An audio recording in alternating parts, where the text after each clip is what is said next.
Bom dia, boa tarde, boa noite para quem está ouvindo o nosso vídeo no YouTube.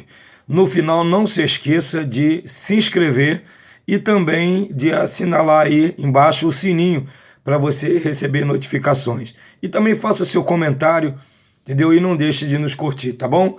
Aí vai hoje nosso 10 princípios de hermenêutica. O que é hermenêutica? Hermenêutica é a arte de interpretar.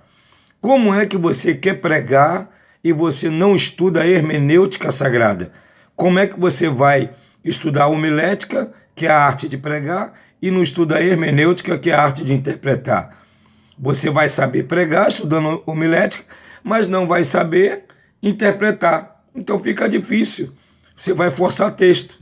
E aí eu estou te mandando agora 10 princípios dentro da interpretação de um texto da hermenêutica. Primeiro, unidade escriturística.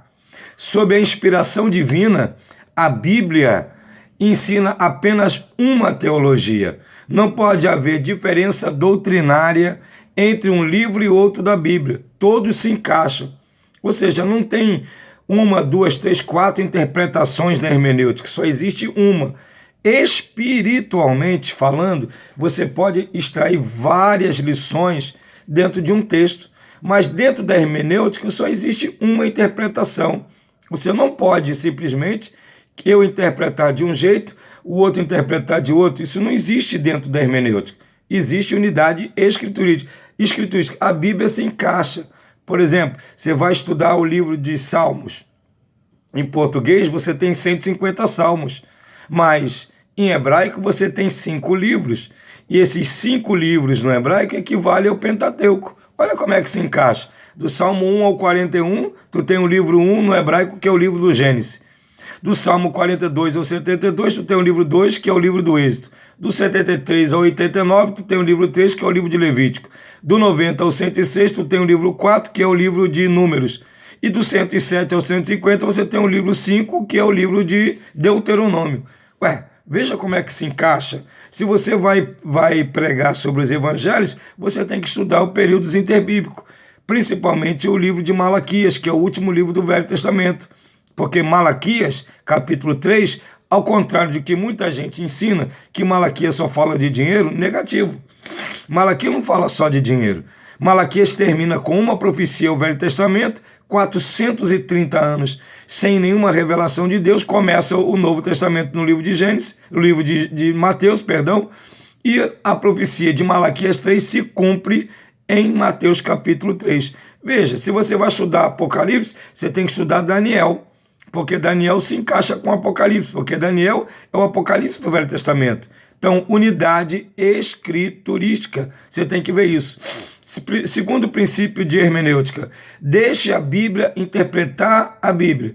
Este princípio veio da Reforma Protestante. Deixe a Bíblia interpretar a Bíblia. Não queira forçar a Bíblia, porque ela por si só se interpreta. Basta você estudar. Aos outros dizem, a Bíblia é tão difícil de se entender, escatologia é tão difícil de se entender, paracletologia é difícil de se entender. Difícil porque não se estuda.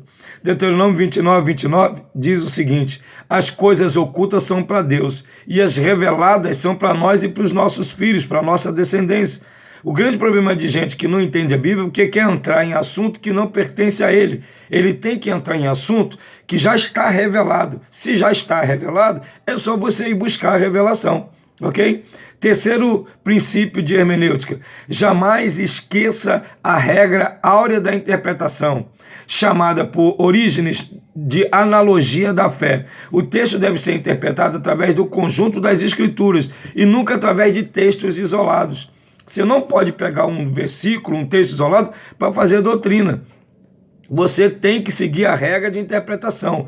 E você tem um contexto. O contexto pode estar no mesmo texto, ou o contexto pode estar num outro texto, pode estar no mesmo livro ou no outro livro. Outra coisa que você tem que pensar: você precisa fazer a exegese do texto, você precisa também fazer a exegese do versículo. Como eu disse em vídeos anteriores, às vezes você vai falar sobre salvação.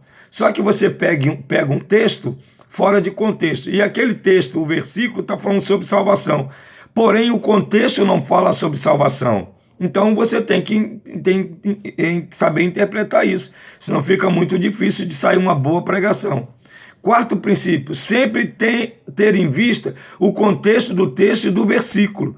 Ler o que está antes e o que vem depois para concluir aquilo que o autor tinha em mente.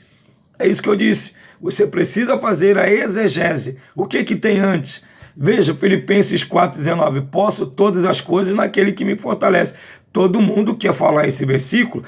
Eu posso todas as coisas no que me fortalece? Ok, mas vai ver o contexto, porque é que Paulo falou isso. O contexto de 19 é o 18, é o 17, é o 16, é o 15, é o 14, é o 13, é o 12, é o 10. Aí Paulo está dizendo que aprendeu a viver em tudo, em qualquer ocasião. Ué, se ele aprendeu a viver em tudo, em qualquer ocasião, ele sabe estar abatido, ele sabe estar honrado, ele sabe estar humilhado, ele sabe estar para cima. Ele pode todas as coisas naquele que ele fortalece. Tem que ser interpretado desta forma no contexto do versículo e do texto, tá bom? Em quinto princípio. Primeiro, procure-se o sentido literal, a menos que as evidências demonstrem que este é figurado. Por exemplo, você tem que ver literalmente para que está sendo falado. Porque às vezes o texto não está sendo falado para Israel, para a igreja, e sim para Israel. Às vezes o texto está falando para Israel, não está falando para a igreja. Literalmente aquele texto está falando para Israel. Por exemplo, Ezequiel 37 está falando para Israel. E eu ainda, para dizer que eu não vi, eu vi o pastor Clésio de Araújo pregar certo dentro de Ezequiel 37. Trouxe o fundo histórico do texto, aplicou lições espirituais, muito tremenda a mensagem do pastor Clésio Araújo. Está aí no YouTube, vale a pena você ver, um grande pregador, um grande amigo, e interpretou direitinho o texto, mas esse é um texto literal, você tem que ver. Os salmos, por exemplo, não foram escritos para a igreja, então o salmo é literalmente para Israel, mas por inferência você pode fazer aplicações dentro da igreja, tá bom? O sexto princípio da hermenêutica, leia o texto em todas as traduções possíveis, antigas e modernas. Muitas vezes uma dessas traduções trará à luz o que o autor quer dizer. Hoje nós temos várias versões. A versão que eu uso e que eu gosto de usar para pregar aí dentro da igreja é Almeida Revista e Corrigida. Almeida Revista e Corrigida. Agora, hoje tem várias lições, tem Bíblia Linguagem de Hoje, tem atualizada, tem contemporânea, tem várias, eu tenho várias delas em casa. Então, se você não tem muito conhecimento do hebraico nem do grego, o meu conselho é que você pegue e você consiga outras versões para você ter uma ideia mais ampliada do texto, né? Por exemplo, a versão em espanhol, perdoados estão os seus pecados, hablamos assim como perdónanos ou esteja borrado os pecados, todos os pecados estão borrados. Veja, borrado para nós tem um outro sentido, mas dentro desse texto facilita bastante. Os pecados estão apagados, estão borrados em espanhol. Sétimo princípio, apenas um sentido deve ser procurado em cada texto, não vários sentidos em cada texto, porque o próprio contexto ele está nos fazendo entender a respeito do sentido do texto e do versículo. Você precisa entender isso também. Oitavo princípio, o trabalho de interpretação é científico, por isso deve ser feito com isenção de ânimo, desprendido de qualquer preconceito, o que poderíamos chamar de achismo. Em outras palavras, traduzindo o oitavo ponto, quando você for estudar hermenêutica, vá desarmado. Tem gente que quer estudar armado. Armado você não aprende mais nada. O que é que eu quero dizer com armado? Isso aí eu já sei. Isso aí não é assim não. Isso aí é de outra forma. Tem gente que vai para o seminário, e eu sou professor teológico, vivo disso. As pessoas chegam lá e querem interpretar da maneira dele. O professor não está correto. A última matéria que eu ensinei agora foi escatologia. Não tive um problema dentro de escatologia.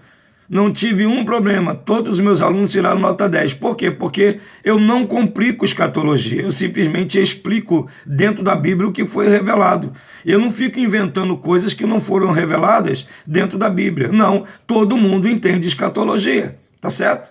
Outro princípio é o 9º princípio.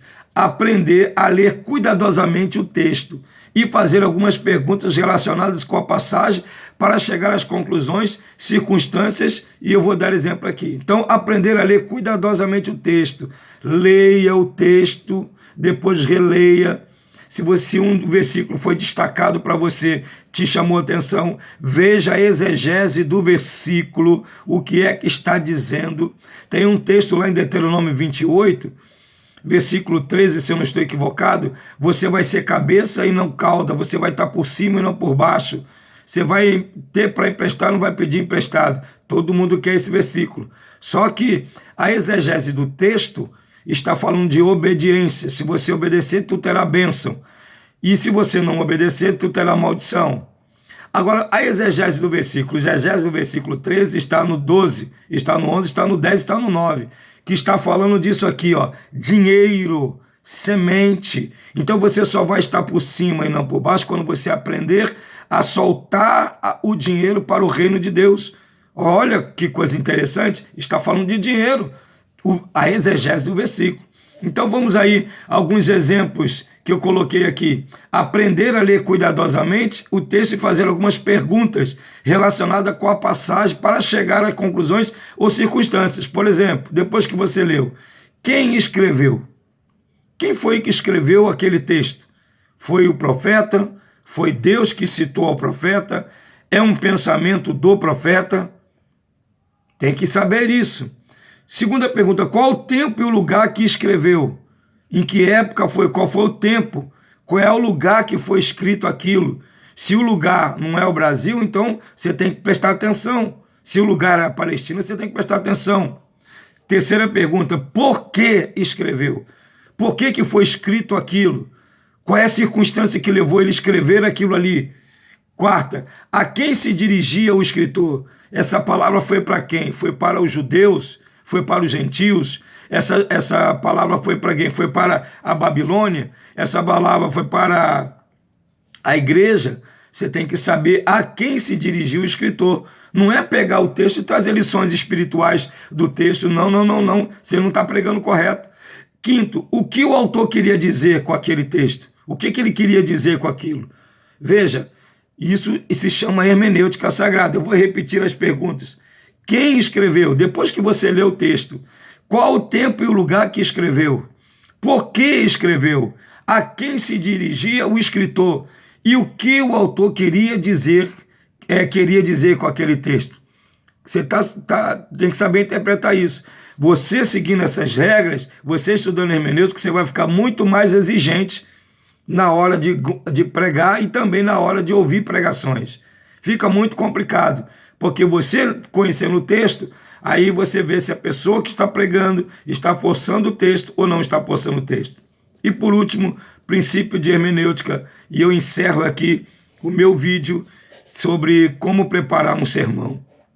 Feita a exegese, se o resultado obtido contrariar os princípios fundamentais da Bíblia, ele deve ser colocado de lado e o trabalho exegético recomeçado. Quando você faz a exegese e tudo, ela não se encaixa com a palavra, isso que você quer pregar, refaça o seu sermão. Refaça o seu trabalho exegético, recomeçando. Comece de novo, estudar de novo. Por isso, pregação não é um culto. Por isso, pregação é mais difícil. E eu estou vendo muitas pessoas querendo pregar, estou vendo muitas pessoas querendo arrumar alguma coisa para dizer que é pregador. E para se pregar, existe muita dedicação. Para você pregar, você não tem que orar. Para você pregar, você tem que estudar, porque orar, você precisa ter uma vida de oração e não momentos de oração. Ontem eu estava numa igreja ministrando e falando sobre isso. Tem gente que tem momentos de oração, ora 1 hora, ora 2. Quando não tem aquelas 2 horinhas de oração, aqueles momentos de orações, o que acontece? Ele não quer orar mais. A nossa vida deve ser vida de oração e não momentos de oração. Então, você já está orando. Agora, para pregar, você tem que estudar para não falar bobagem no púlpito, para não ir forçar texto no púlpito, para não pegar coisas que estão dizendo para Israel e aplicar na igreja sem explicar antes. Você tem que entender desta forma, porque senão você não vai fazer uma boa pregação. Que Deus te esconda nele nesse dia, para que o mal não te ache. Que a boa mão de Deus esteja estendida sobre você e sobre toda a sua família. Que essas regras e princípios que eu tenho passado para você nesse dia possa te ajudar dentro da preparação de um sermão. Mais uma vez, não esqueça de sinalizar aí o sininho para receber notificações e faça também a sua inscrição e divulgue o meu canal. Deus continue te abençoando.